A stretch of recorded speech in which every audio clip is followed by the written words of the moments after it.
हमें फिर से गुलामी स्वीकार नहीं है। मंत्री बन जाओ, एमपी बन जाओ, एमएलए बन जाओ, मुख्यमंत्री बन जाओ, राष्ट्रपति बन जाओ, उसके बावजूद अगर हमारे समाज का दुख कम नहीं होता तो ऐसी कुर्सियां हमें नहीं चाहिए।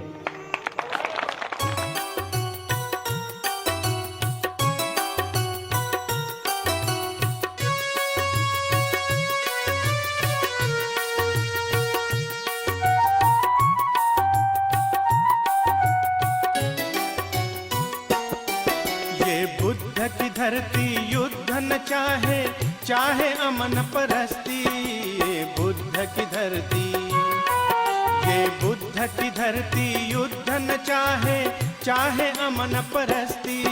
ये बुद्ध की धरती।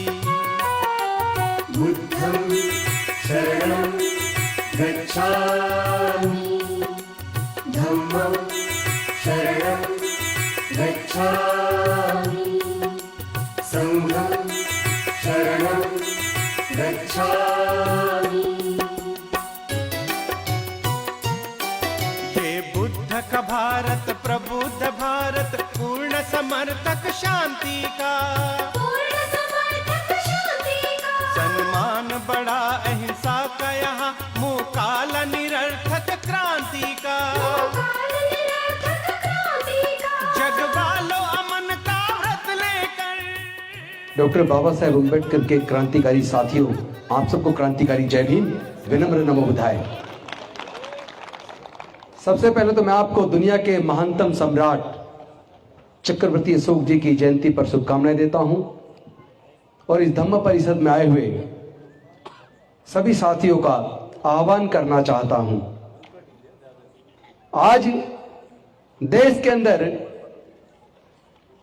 कुछ लोग चंद चुनाव जीतने पर सोचते हैं जैसे उन्होंने जंग जीत ली। बड़े भोले हैं वो लोग, अज्ञानी हैं वो लोग।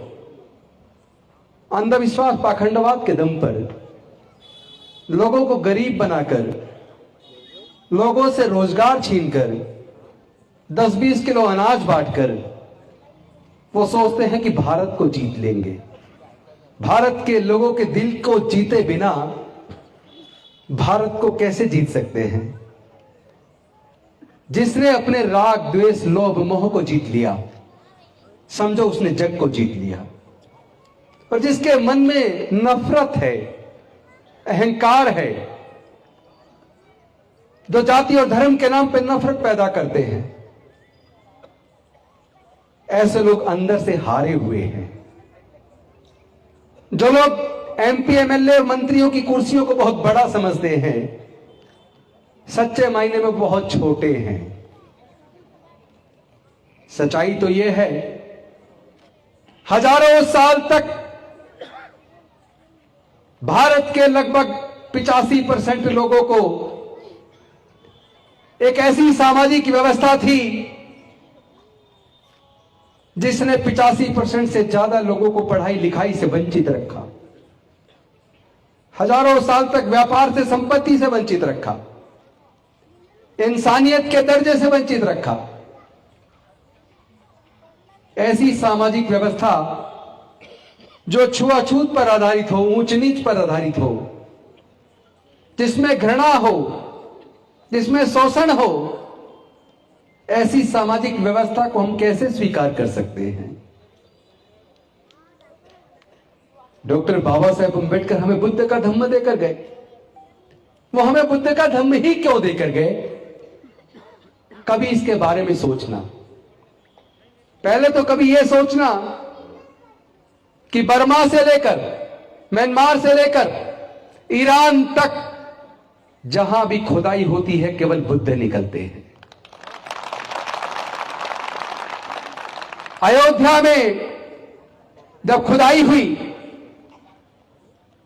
तो पता लगा वो साकेत नगरी थी, वो बौद्धों की नगरी थी, वहां भी केवल बुद्ध निकले। पूरे भारत में खुदाई में 95% केवल बुद्ध निकले हैं। 2200 से ज्यादा भारत के अंदर गुफाएं हैं, 2000 से ज्यादा गुफाओं में केवल बुद्ध हैं। जब अमेरिका का और तालिबान का युद्ध हुआ था, तो अफगानिस्तान के बामियान में पूरी चट्टान के अंदर बुद्ध की प्रतिमा को तोड़ने में तोपों से कम 15 दिन लगे थे। तो बुद्ध अफगानिस्तान में कैसे आ गए? ईरान की खुदाई में बुद्ध कैसे आ गए? पाकिस्तान की सरकार इस बात से अचंभित है, जहां भी पाकिस्तान में खुदाई होती है केवल बुद्ध निकलते हैं। बाबा साहब तो इस बात को जान चुके थे कि हम सब लोग मूल निवासी हैं, भारत के हैं, हम सब बहुजनों का खून एक है, हमारे पूर्वज एक थे। और अब तो आरएसएस ने भी स्वीकार कर लिया, जाति पंडितों ने बनाई है।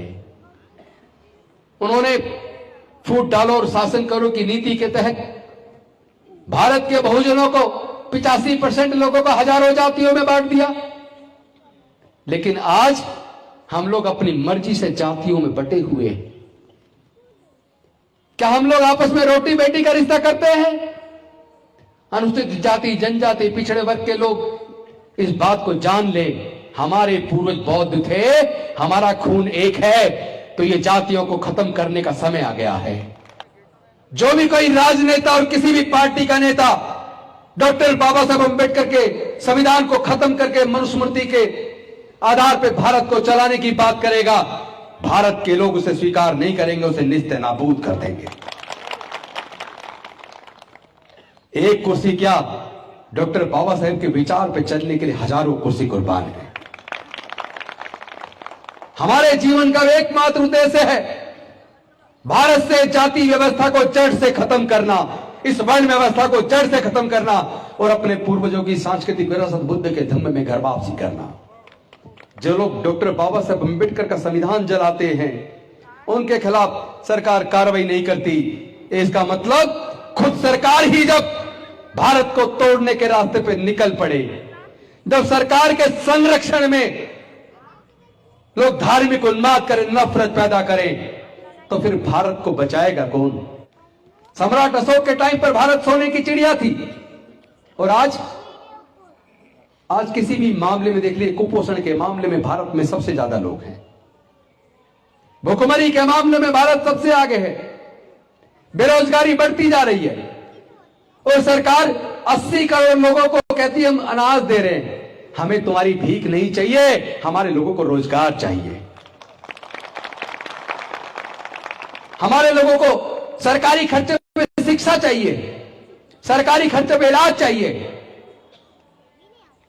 हमें रोजगार दो, हमें राशन नहीं चाहिए। और वैसे भी हमारे समाज के लोग मेहनत कश लोग हैं, जमीन का सीना चीर कर अन्न उगाने का काम हमारे समाज के लोग करते हैं। देश में निर्माण का काम हो चाहे उत्पादन का काम हो, सारा काम हमारे ही तो लोग करते हैं। फिर भी हमें कहते तुम अछूत हो, तुम शूद्र हो। अब हमें यह स्वीकार नहीं है, हमें फिर से गुलामी स्वीकार नहीं है। मंत्री बन जाओ, एमपी बन जाओ, एमएलए बन जाओ, मुख्यमंत्री बन जाओ, राष्ट्रपति बन जाओ, उसके बावजूद अगर हमारे समाज का दुख कम नहीं होता तो ऐसी कुर्सियां हमें नहीं चाहिए। और भारत के ये मूल निवासी भारत को टूटने नहीं देंगे। हम ऐसे लोगों को निस्तानाबूद कर देंगे जो भारत को तोड़ने का सपना देख रहे हैं। हम ऐसे लोगों को निस्तानाबूद कर देंगे जो भारत के संविधान को बदलकर मनुस्मृति का शासन भारत में लाना चाहते हैं। हमें स्वीकार नहीं है। लेकिन इससे पहले मैं आप सबसे निवेदन करता हूं, सरकारें तो बाद में करेंगी, पहले आप कम से कम अपने अंदर फैले इस छुआछूत को तो खत्म करो। पहले अपने अंदर फैले इस जातिवाद को तो खत्म करो। क्या हम लोग आपस में रोटी बेटी का रिश्ता करते हैं? क्या हम सच्चे मायने में बौद्ध हैं? क्या हम बुद्धि का विवेक का इस्तेमाल करते हैं? क्या हम भावनाओं में नहीं बह जाते? प्रज्ञा के ऊपर आधारित ज्ञान से ही तरक्की होगी। अंधे भक्त बन के काम नहीं चलेगा।